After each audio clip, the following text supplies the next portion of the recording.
પ્રસિદ્ધ યાત્રાધામ અંબાજી માના પ્રાગટ્ય દિવસે મોટી સંખ્યામાં માઈ ભક્તોનું ઘોડાપુર ઉમટી આવ્યું। જગતજનની મા અંબાનો પ્રાગટ્ય દિવસ એટલે કે પોષી પૂનમ।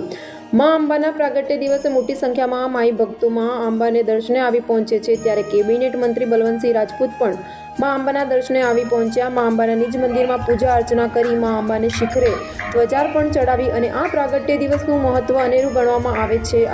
આજનો ભવ્ય દિવસ છે એટલા માટે મા અંબાનો પ્રાગટ્ય દિવસ છે।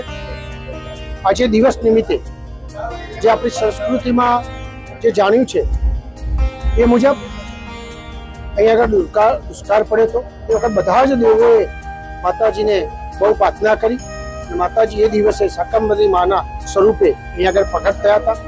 એ દિવસથી આજે પ્રાગટ્ય દિવસ તરીકે ઉજવાય છે। આજે બધાએ ભેગા થઈને પોતપોતાની રીતે એક અદ્ભુત વન લોક ભાગીદારી બી થયો છે। એની સાથે સાથે અંકુટ પણ અહીંયા આગળ થાય છે। આ બધાનો દર્શનનો લાભ પ્રાપ્ત થયો છે। આ બધા લાભ મા અંબે વિશ્વ કલ્યાણ માટે વપરાય એ માતાજીને પ્રાર્થના છે।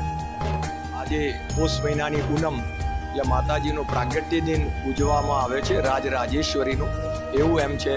અને આ રાજરાજેશ્વરનું જે જગ વિખ્યાત મંદિર અહીંયા આજે માતાજીને 56 ભોગ ધરાવવામાં આવ્યો છે અને ચાચર ચોકની અંદર મહાશક્તિ યજ્ઞ કરવામાં આવ્યો છે, જે માતાજી કે લોકોને આશીર્વાદ આપે, એના યજ્ઞથી એમની તૃપ્તિ થાય અને માતાજી એમને આશીર્વાદ આપે અને માતાજી ભક્તોની ઉપર કૃપા કરે એવું માનવામાં આવે છે। અહીંયા માતાજીના સવારે અને સાંજે માતાજીને જુદા જુદા ટાઈપની પૂજા થાય છે।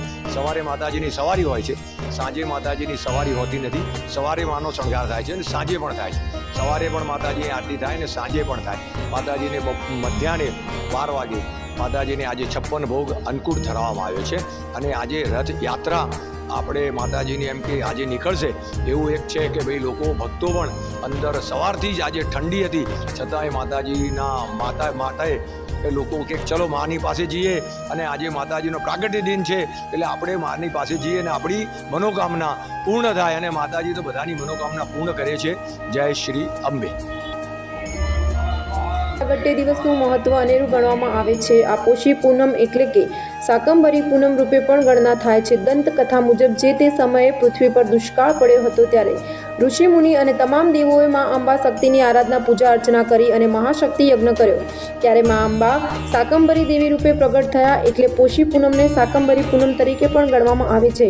એટલે કે તમામ પ્રકારની શાકભાજી મા અંબાને ચડાવવામાં આવે છે, મા અંબાને પ્રાર્થના કરી રીઝવવામાં આવે છે। તેમ હર વર્ષે મહાશક્તિ યજ્ઞનું આયોજન કરવામાં આવે છે અને ત્યારે અંબાજીમાં અંબા ભવ્ય શોભાયાત્રાનું પણ આયોજન કરવામાં આવે છે અને દર વર્ષમાં અંબા ગજરાજની સવારીએ અંબાજીની નગર યાત્રાએ નીકળે છે, ત્યારે આ ભવ્ય શોભાયાત્રાનું અનેરું મહત્વ રહ્યું છે। આ શોભાયાત્રા 1 કિલોમીટર સુધી લાંબી હાથી, ઘોડા અને ઊંટ લારી લાઈવ ડીજે નાસિક ઢોલના તાલે મા અંબાની ભવ્ય શોભાયાત્રા નીકળી।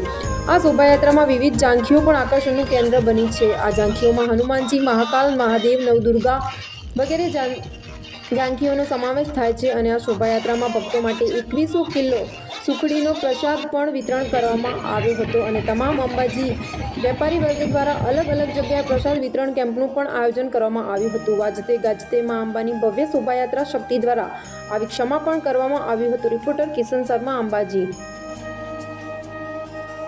બે ભક્તોને મારા રામ રામ રામજીભાઈ ચૌધરીના ભવાની કોમ્પ્લેક્સ તરફથી અમારા જેએમબે સૌને ભક્તોને રામ રામ। માના જન્મદિવસ ઉપર પવિત્ર દિવસ ઉપર અમે 15 વર્ષથી આ ભવાની કોમ્પ્લેક્સના બધા તમામ વેપારીઓને તરફથી આ પ્રસાદી ચાલુ કરી આભાર છે। એના બધા શોખ છે કે માના જન્મદિવસ ઉપર બધા પ્રસાદી બનાવીએ અને સારા ભક્તોને બધા ભક્તોને ખવડાવીએ છીએ અમે। અમારું આ એક સૌભાગ્ય મળે કે માં અમે બહુ ધન આપે છે, બહુ પ્રગતિ આપે છે, એટલે માની અમે સેવા કરવા માટે તૈયાર છીએ। અને માનો જય મારા રામ।